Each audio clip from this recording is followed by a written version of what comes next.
अल्हम्दुलिल्लाहि वकफ़ा वसलामुन अला इबादिहिल्लज़ीना इस्तफ़ा अम्मा बअद फ़अऊज़ु बिल्लाहि मिनश्शैतानिर्रजीम बिस्मिल्लाहिर्रहमानिर्रहीम शहरु रमज़ानिल्लज़ी उन्ज़िल फ़ीहिल क़ुरआन हुदल लिन्नास व बय्यिनातिन मिनल हुदा वल फ़ुरक़ान वक़ाल रसूलुल्लाहि सल्लल्लाहु अलैहि वसल्लम अस्सौमु ली व अना उज्ज़ा बिहि औ कमा क़ाल अलैहि सलातु वस्सलाम। मेरे मुहतरम भाइयों, दोस्तों, बुज़ुर्गों और तमाम उम्मत मुस्लिमा, अल्लाह ताला ने रमज़ान मुबारक का महीना अता फ़रमाया। इस पर हम जितना ज़्यादा अल्लाह का शुक्र अदा करें उतना कम है। अल्लाह की नेमतों का शुक्र अदा करने का तरीक़ा यही है कि अल्लाह ताला ने जो नेमत दी है उसको सही तरीके से इस्तेमाल करना चाहिए। यह रमज़ान मुबारक का महीना अल्लाह ताला ने जो हमें अता फ़रमाया, इसकी हमें कदर करना चाहिए। कदर करने का मतलब ये है कि रमज़ान मुबारक में जो ख़ास अहकामात हैं, उन अहकामात को हमें पाबंदी के साथ अदा करना है। रमज़ान मुबारक का महीना इतना मुबारक महीना है कि आप सल्लल्लाहु अलैहि वसल्लम कसरत से इसका इंतज़ार फरमाया करते थे। रजब के महीने ही से आप सल्लल्लाहु अलैहि वसल्लम दुआ मांगना शुरू कर दिया करते थे कि अल्लाह तो हमें रमज़ान मुबारक तक पहुंचा दे। और आप सल्लल्लाहु अलैहि वसल्लम इंतज़ार किया करते थे। एक मरतबा आपने हज़रत जिब्रील अलैहिस्सलाम से फरमाया कि रमज़ान कब आएगा। एक मरतबा आप ऐसे ही बयान फरमा रहे थे, इरशादात फरमा रहे थे। आपने इस अंदाज से लोगों को मुखातब किया कि जैसे कोई शख्स आ रहा हो।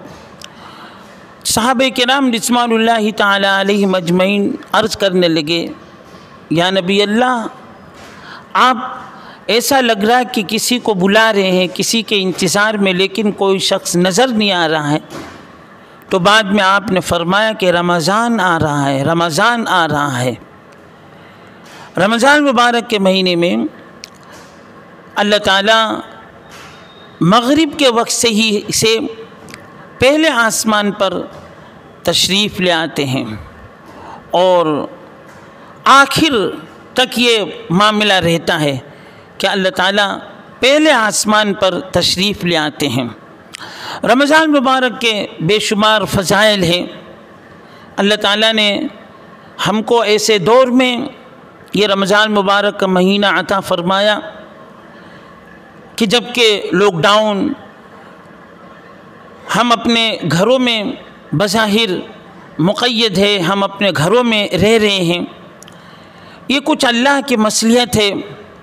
ये बीमारी, ये वबा जो कोरोना की शक्ल में, यह अल्लाह की तरफ से एक अज़ाब की शक्ल है। अल्लाह ताला अपने बंदों को अपनी तरफ मुतवज्जे करने के लिए, तौबा करवाने के लिए अल्लाह ताला ने यह हालात डाले ताकि बंदे तौबा कर लें, इस्तिग़फ़ार कर लें, अपनी ज़िंदगियों को दुरुस्त कर लें। इस वक्त ये जो हालात चल रहे हैं, अजीब व गरीब मंज़र देखने में आ रहा है। सारी दुनिया सन्नाटे में छा गई है और लोग बस अपने अपने घरों में रह रहे हैं। ऐसा हाल आ गया है कि अल्लाह के घर, मस्जिदें, वो भी बंद हो चुकी है। इसी तरीके से हरम जो किसी ज़माने में आबाद रहा करता था, हुज्जाज किराम, उम्रा करने वाले, उनका एक तांता लगा रहता था, लेकिन इस वक्त बस वहीं के लोग वहाँ पर नमाज़ें पढ़ रहे हैं। इस मंज़र को देखकर रोना आ जाता है। वहाँ के आइम्मा नमाज़ पढ़ाते हुए रो रहे हैं, खुतबा पढ़ाते हुए और खुतबा देते हुए रो रहे हैं कि आखिर ये क्या मंज़र है। ऐसे वक्त में हम सबको अल्लाह की तरफ मुतवज्जह होने की ख़ास ज़रूरत है। तौबा, इस्तिग़फ़ार, क्योंकि अल्लाह का गज़ब और अल्लाह का कहर जो दूर होता है तौबा करने से, इस्तिग़फ़ार करने से। तो ये मुबारक महीना अल्लाह ताला ने हमको ऐसे हालत में अता फ़रमाया तो हम अल्लाह की तरफ मुतवज्जह हो। उसके लिए हमें अपने घर को मस्जिद जैसा बनाना है कि हम मस्जिदों में नहीं जा पा रहे, मजबूर महज हैं। लोग मसाजिद की तरफ आना चाहते हैं लेकिन नहीं आ सकते। तो ऐसे मौके पर हम सबको चाहिए कि हम अपने घरों को इबादत से मुनव्वर करें। ख़ास तौर से हम अपने घरों में रहकर इनफिरादी आमाल, तालीम व तरबियत, इसका ख़ास तौर से ध्यान रखें। अक्सर बेशतर हमें ये मौका नहीं मिलता था कि हम अपने घरों पर रहें, अपने बाल बच्चों के साथ रहें, लेकिन ये अल्लाह की तरफ से हमें मौका मिल गया है कि हम अपने घरों में रह रहे हैं। तो घरों में रहते हुए बाल बच्चों की तरबियत, कभी बच्चों के पास अलग भी बैठे और उनकी जहन साजी करने की फ़िक्र करें। इसी तरीके से घर वालों के साथ बैठे। ये तालीम अल्लाह ताला ने हमको एक ऐसा अमल अता फ़रमाया कि हम तालीम के ज़रिए से अपने घरों के साथ, अपने घर वालों के साथ और अपने अइज़्ज़ा अक़रबा उनके साथ बैठकर तालीम कर सकते हैं। ये बेहतरीन अल्लाह ताला ने हमको मौका अता फ़रमाया है। किसी ज़माने में हम बाहर रहकर दावत का काम किया करते थे, दीन का काम किया करते थे। अब ये शक्ल बज़ाहिर इस वक्त नज़र नहीं आ रही है। तो ऐसे मौके पर इनफिरादी आमाल, पहले के लोग इतना इनफिरादी आमाल किया करते थे, रातों को इबादत किया करते थे, दिन को भी इबादत किया करते थे, हर वक्त अपने आप को आमाल में मशगूल रखा करते थे। तो ऐसे मौके पर हमें भी चाहिए कि हम इबादत में मशगूल रहें, इनफिरादी आमाल में मशगूल रहें। कभी कुरान पाक की तिलावत, कभी ज़िक्र अज़कार, ख़ास तौर से इस मौके पर हिज़्बुल आज़म, मसनून मकबूल दुआएँ, मुनाजात मकबूल, हिस्न हसीन, बहुत सारी दुआओं की किताबें हैं। यह रमज़ान मुबारक का महीना, इसमें अल्लाह ताला अपने बंदों की दुआओं को कबूल फरमाते हैं। इसलिए इन किताबों का विर्द रखा जाए और साथ साथ सिर्फ विर्द और वज़ाइफ के तौर पर इन किताबों को न पढ़ा जाए, बल्कि दुआ जिस तरीके से मांगी जाती है इस तरीके से दुआ मांगे। हिज़्बुल आज़म, मुनाजात मकबूल, इसमें हमारे बुज़ुर्गों ने आप सल्लल्लाहु अलैहि वसल्लम की दुआओं को महफूज कर दिया है। असल दुआ का माना यही होता है, अम्मन युजीबुल मुस्तर्र इज़ा दआ। अल्लाह ताला कहते हैं कि कौन मुश्किल की हालत में है, कौन परेशानी की हालत में है, जो मुझसे दुआ मांगे मैं इसकी दुआ को कबूल करूँगा। तो ऐसे मौके पर हमें मुस्तर होकर, परेशान होकर इस तरीके से अल्लाह से हमें दुआ मांगना है, अपने लिए, पूरे उम्मत मुस्लिमा के लिए, मसाजिद व मदारिस के लिए, हरमैन शरीफ़ैन के लिए, सब के लिए हमें दुआओं का ख़ास तौर से एहतिमाम करना है।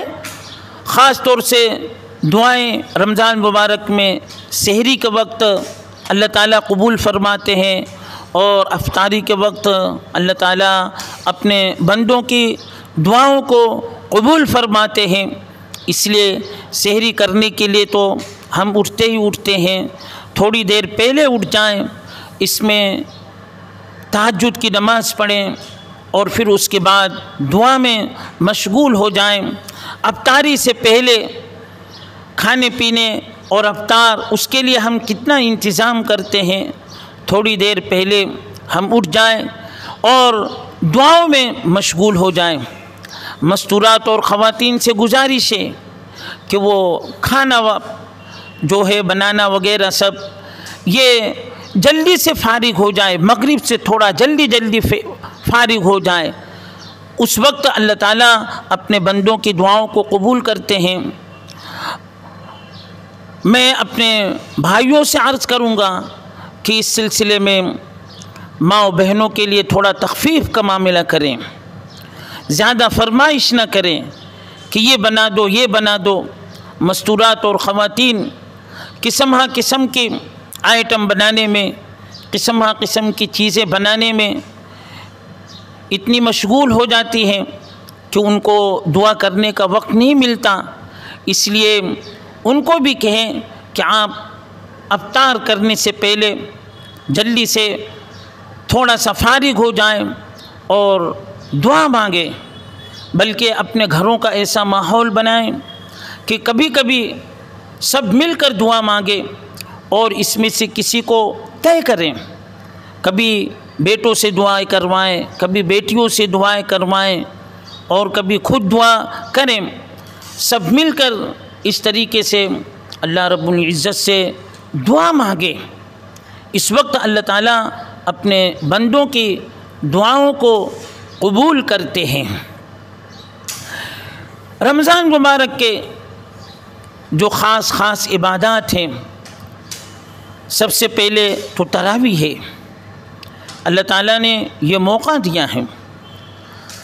हुफ़ाज़ किराम उनके लिए बड़ी सआदत की बात होती है। आज ऐसे मौके पर जिनके घरों पे हुफ़ाज़ किराम हैं, वो लोग बड़े खुश नसीब हैं और वो बड़े खुश नज़र आ रहे हैं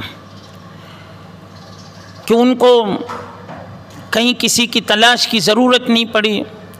उनके घर में अल्लाह ताला ने खुद हाफिज़ कुरान अता फ़रमाए हैं। अब वो अपने घरों में कुरान पाक उनसे सुन रहे हैं। ये बहुत बड़ी सआदत की बात है।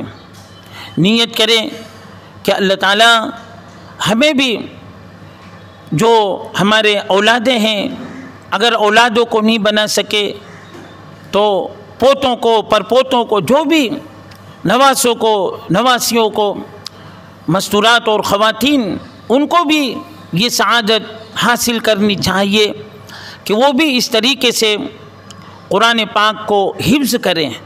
जिनके यहाँ अल्लाह ताला ने हाफिज़ कुरान बनाए, उनका क्या कहना। इसलिए हम सबको इसकी कोशिश करना चाहिए, बल्कि दुआ भी मांगते रहना चाहिए, बल्कि ख़ुद भी हाफिज़ बनने की नीयत कर लेना चाहिए कि इंशाअल्लाह हमें भी हाफिज़ बनना है। बड़ी उम्र वालों को भी देखा गया कि अल्लाह ताला ने उनको भी, जब उन्होंने नीयत कर ली, मेहनत करना शुरू कर दिया, तो अल्लाह ताला ने हिफ्ज़ कुरान की दौलत से माला माल फरमा दिया। ये बहुत बड़ी सआदत की बात है, ये बहुत बड़ी नेकी की बात है। तरावी के कुछ मसाइल हैं। देखो, अव्वल हक़ तो ये है कि अल्लाह के घर में तरावी का एहतिमाम किया जाए, लेकिन इस वक्त जो हमारे बड़ों की तरफ से हिदायत है और हुकूमत की तरफ से भी यही हिदायत है, ऐसे वक्त में हुकूमत के जो क़वानीन हैं उनका भी हमें एहतराम करना चाहिए और पूरा करने की कोशिश करना चाहिए। उनकी तरफ से यही है कि मसाजिद के अइम्मा, मुअज्जिनीन और 3 लोग इस तरीके से तरावी की नमाज़ पढ़ें या और दीगर नमाज़ें पढ़ें, तो अल्हम्दुलिल्लाह अक्सर मसाजिद में इस तरीके से तरावी का एहतिमाम है कि इमाम और मुअज्जिन और जिनको तय किया है ट्रस्ट ने, उनके हिसाब से अल्हम्दुलिल्लाह हमारे मसाजिद में तरावी का एहतिमाम हो रहा है। कुछ अपने दिल में न रखें कि हमें नहीं आने देते और उनको आने देते हैं। ये जो मुतवल्लियान मसाजिद हैं उनकी तरफ से इसका एहतमाम होता है, इसमें हम दखल न दें। हाँ, इसके अलावा घरों में तरावी का एहतमाम किया जाए। अगर अल्लाह ताला ने हाफिज़ अता फरमाए तो बहुत बेहतर है, बहुत बेहतर है कि उनकी इक़्तिदा में तरावी का एहतमाम हो और पूरा कुरान सुनने का एहतमाम हो। और अगर ऐसा इंतज़ाम नहीं हो सकता तो फिर अगर हमें बड़ी सूरतें याद हैं तो बड़ी सूरतों का सहारा लेना चाहिए। अगर बड़ी सूरतें याद नहीं हैं, दीगर हालात में अलम तरा से वन्नास तक जो सूरतें हैं 10 रकात में एक मरतबा पढ़ लें, दूसरी 10 रकात में पढ़ लें। और अगर इतना भी नहीं याद है तो 2-4 सूरतें याद हैं, उन्हीं को बार बार पढ़कर तरावी की 20 रकात को पूरा किया जाए। और वितर की जमात को भी वितर की नमाज को जमात से पढ़ा जाए। इसमें ज़्यादा बहस मुबाहिसा करने की ज़रूरत नहीं है। फरमाया कि जो तुम में से अफजल हो वो इमाम बन जाए। जिनको कुरान अच्छा पढ़ना आता हो घरों ही में से मुंतखब कर लें और उनको इमाम बना दें। बाकी ज़्यादा भीड़ भाड़ जमा करना घरों में भी मुनासिब नहीं है। जहाँ तक हो सके चंद ही अफराद, बल्कि हर घर को इस तरीके से एहतिमाम किया जाए कि हर घर में तरावी का और नमाज़ों का एहतिमाम हो। घर वाले नमाज पढ़ लें तो उनकी तरफ से कोई पाबंदी नहीं। और अल्लाह ताला ने करम फरमाया कि ऐसे ही हमारे बड़ों ने जो हिदायत दिया है उसी के मुताबिक अक्सर जगह यह अमल हो रहा है। आज कुरान गूंज रहा है महल्ले महल्ले पे। जैसे पहले रमज़ान की आमद हुआ करती थी तो कुरान इसके ज़रिए से अल्लाह ताला एक फ़िज़ा फरमा दिया करते हैं। आज भी अल्लाह ताला ने इस फ़िज़ा को कायम और दायम फरमाया है कि आप जगह जगह कुरान की तिलावत की आवाज़ें आ रही हैं घरों में से, और इसमें मस्तूरात और ख़वातीन को भी मौका मिल रहा है। अगर घर वाले नमाज पढ़ा रहे हैं तो पीछे मस्तूरात और ख़वातीन भी खड़ी हो सकती है। मस्तूरात और ख़वातीन के लिए भी तरावी का पढ़ना ज़रूरी है। जिस तरीके से मर्दों के लिए ज़रूरी है तरावी का नमाज पढ़ना, इसी तरीके से मस्तूरात और ख़वातीन के लिए भी पढ़ना ज़रूरी है। बस ये शक्ल बदली हुई रहती है कि मस्तूरात और ख़वातीन वो इमाम नहीं बन सकती। अगरचे उसमें बाज़े हाफिज़ा भी होती हैं तो उनको अपना कुरान याद करने के लिए कि कुरान महफूज रहे, कुरान याद रहे, ऐसे ही बगैर नमाज के मस्तूरात और ख़वातीन को सुना सकती हैं। इमाम नहीं बन सकती, लेकिन अगर घरों में मर्द हजरात नमाज पढ़ा रहे हैं तो उनके पीछे मस्तूरात और ख़वातीन भी फ़र्ज़ नमाज भी पढ़ सकती हैं। इस तरीके से तरावी की नमाज भी पढ़ सकती हैं। तो इनका मस्तूरात और ख़वातीन को भी ख़ास तौर से इसका एहतिमाम करना चाहिए। मर्द हजरात मसाजिद में पढ़ लेते हैं लेकिन मस्तूरात और ख़वातीन वो इसमें सुस्ती कर जाती हैं। इसलिए उनसे भी दरख्वास्त है कि वो तरावी का ख़ास तौर से एहतिमाम करें। रात को इबादत में गुजारा जाए, इधर उधर न जाया जाए, बल्कि अपने घरों में रहकर इबादत की जाए, अल्लाह की बंदगी की जाए, बल्कि लैलतुल क़द्र की तलाश की जाए। ये लैलतुल क़द्र किसी रात में भी हो सकती, किसी रात में भी। इसलिए हर रात को बस इबादत करना चाहिए और अल्लाह से दुआ मांगते रहना चाहिए कि बारी ताला तो हमें लैलतुल क़द्र की रात नसीब फरमा। जितना हम अल्लाह से दुआ मांगेंगे उसी एतबार से अल्लाह ताला लैलतुल क़द्र की रात हमें नसीब फरमाएंगे। इसी तरीके से रात को इबादत करने के बाद फिर जो हमारे लिए इबादत है। इस माह मुबारक में ये रोज़ा है। रोज़ा के बारे में बड़ी फजीलत आई है। अस्सौमु ली व अना उज्ज़ा बिही, ये हदीस के अल्फाज है, हदीस कुदसी है। अल्लाह ताला फरमाते हैं कि रोज़ा मेरे लिए और रोज़ा का बदला मैं ही दूंगा। इतनी बड़ी फजीलत क्यों आई कि ये इखलास वाला अमल है। क्या आदमी और दूसरे अमाल में रियाकारी कर सकता है, दिखलावा कर सकता है, लेकिन रोज़ा एक ऐसी इबादत है, इसमें दिखलावा नहीं हो सकता, इसमें रियाकारी नहीं हो सकता। क्योंकि आदमी तन्हाई में रहता है, कमरे में रहता है, किस्म किस्म की खाने की चीज़ें मौजूद रहती है, किस्म किस्म की पीने की चीज़ रहती है, मशरूबात मौजूद रहती है, लेकिन रोज़ेदार वो हिम्मत नहीं करता, अपने भूख अपने प्यास को वो बर्दाश्त कर लेता है। क्या मजाल कि वो पानी पी ले, शरबत पी ले, खाना खा ले। इसलिए अल्लाह ताला ने फरमाया कि रोज़े का बदला मैं खुद दूंगा और मैं इस पर इतना अजर और मैं इतना सवाब दूंगा कि बंदा सोच नहीं कर सकता, बंदा तसव्वुर नहीं कर सकता। रोज़ा हर मुसलमान आकिल बालिग पर ये रोज़ा फ़र्ज़ है।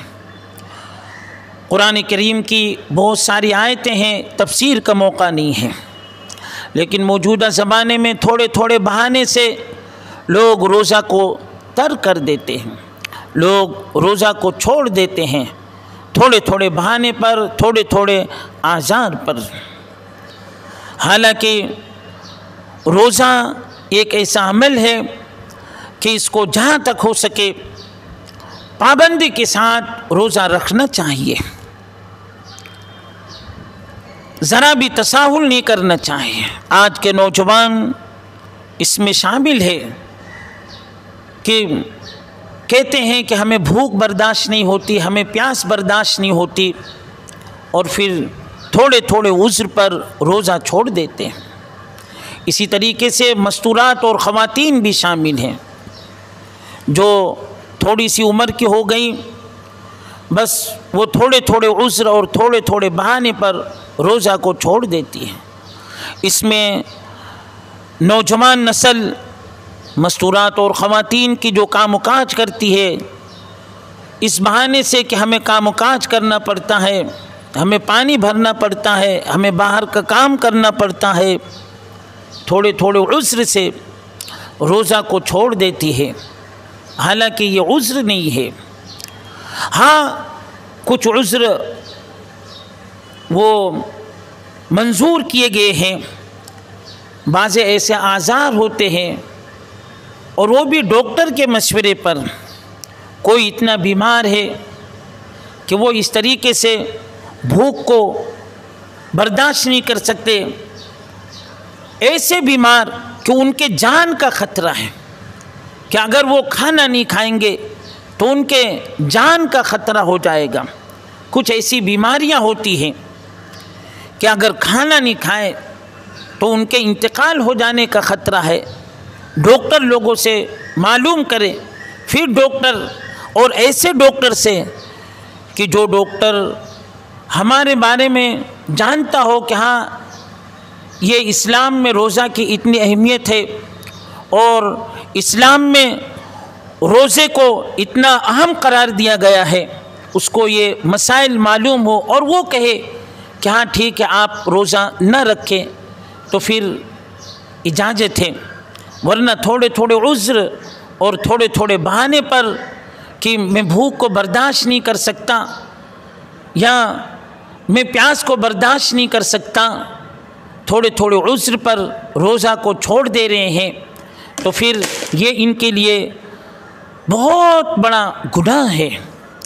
रोज़ा छोड़ देने वालों का इतना बड़ा गुनाह है।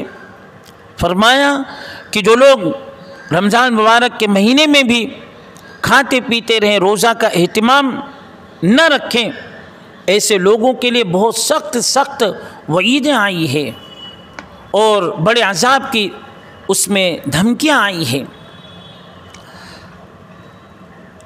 रोज़ा के चंद मसाइल हैं कि बाज़ ऐसे होते हैं जो लोग ऐसा कहते हैं कि इससे रोज़ा टूट जाता है, तो ऐसे बाज़ वजूहात हैं कि उनसे रोज़ा नहीं टूटता और लोग ऐसा समझते हैं कि इससे रोज़ा टूट जाता है।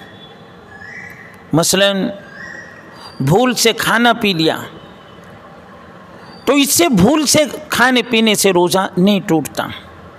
इसका भी मसला है कि अगर बूढ़े लोग हैं, ज़ईफ़ लोग हैं, कमज़ोर लोग हैं, कभी कभी आदमी भूले में खाने पीने लगता है, रोज़ा की हालत में रहता है, तो फिर इनके लिए तसाहुल कर लें, खाने दो। लेकिन अगर नौजवान हैं और वो खा पी रहे हैं, हमें पता है कि बेचारा भूले से इस तरीके से खा रहा है, पी रहा है, तो उनको जल्दी से रोक देना चाहिए, बल्कि ज़रूरी हो जाता है कि उनको रोक दें। तो भूले से इस तरीके से खा पी लेना, इससे रोज़ा नहीं टूटता। इसी तरीके से लोग आम तौर से गलत फहमियों में मुब्तला हैं, तो इनका ख़ास तौर से एहतिमाम करें कि ऐसा कोई नहीं है। तो रोज़ा खूब एहतिमाम से रखा जाए और रोज़े के जो आदाब वगैरह हैं उनका भी एहतिमाम किया जाए। सिर्फ भूखा रखना मकसूद नहीं है, बल्कि रोज़ा का असल जो मकसूद है वो ये है कि हम भूखे रह रहे हैं, तो ऐसे मौके पर हम याद करें कि बेचारे बहुत से लोग भूखे हैं, प्यासे हैं, तो उनका क्या हाल होता होगा। लॉकडाउन के ज़माने में कैसी कैसी खबरें आ रही हैं, बेचारे बाज़ लोगों को खाना नहीं मिल रहा, राशन नहीं मिल रहा है, वो लोग की ऐसी हालत हो गई, कितने वो परेशान हैं कि लाइन लगाते हैं और लाइन लगाते में इंतकाल कर जा रहे हैं।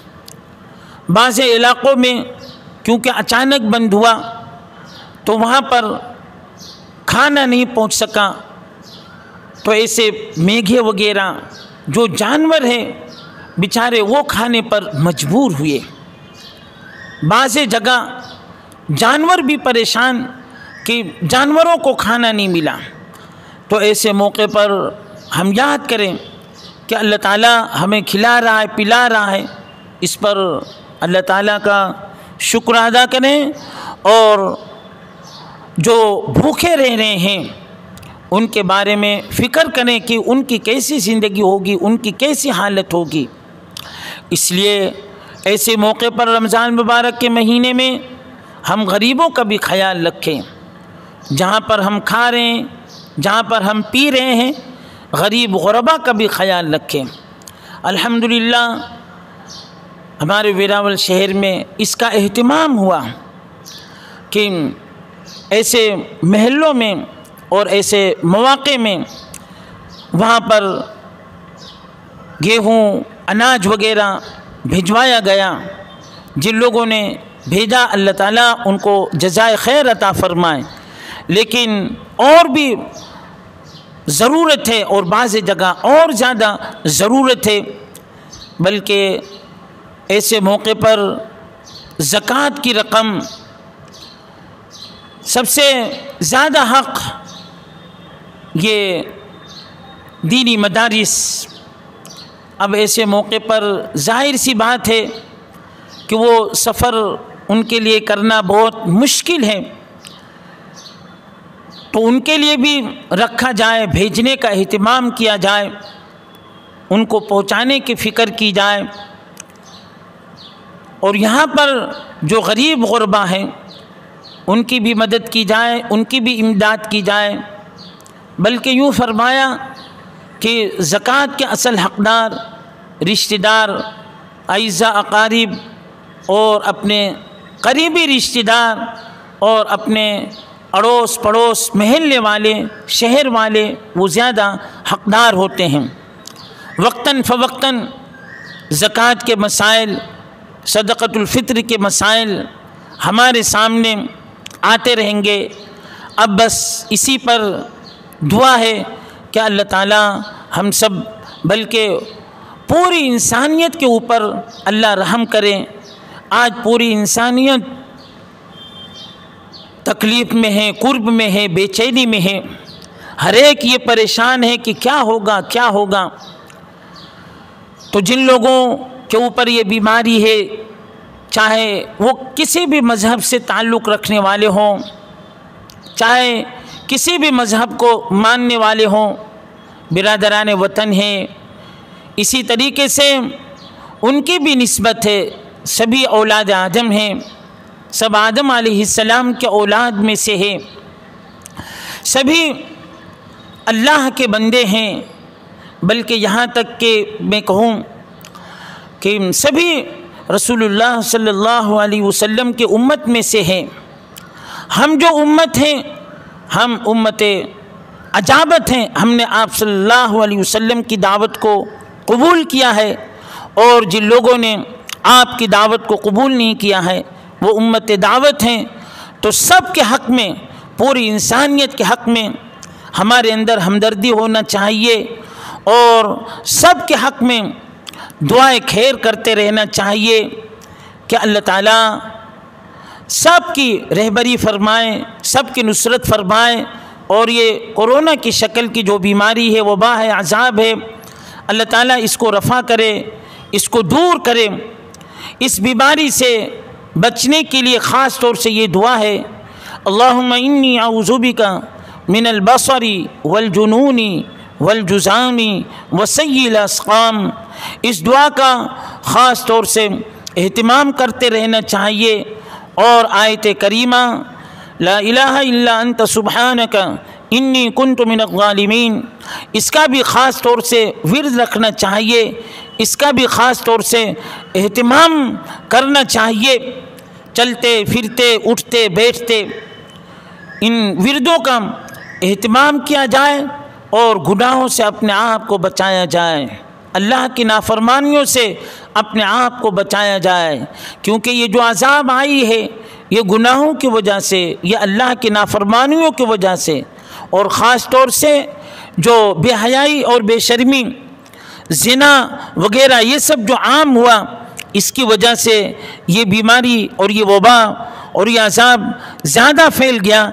इसके लिए हर किस्म के गुनाहों से भी अपने आप को बचाया जाए। अल्लाह ताला हम सब को अमल करने की तौफ़ीक़ अता फ़रमाए।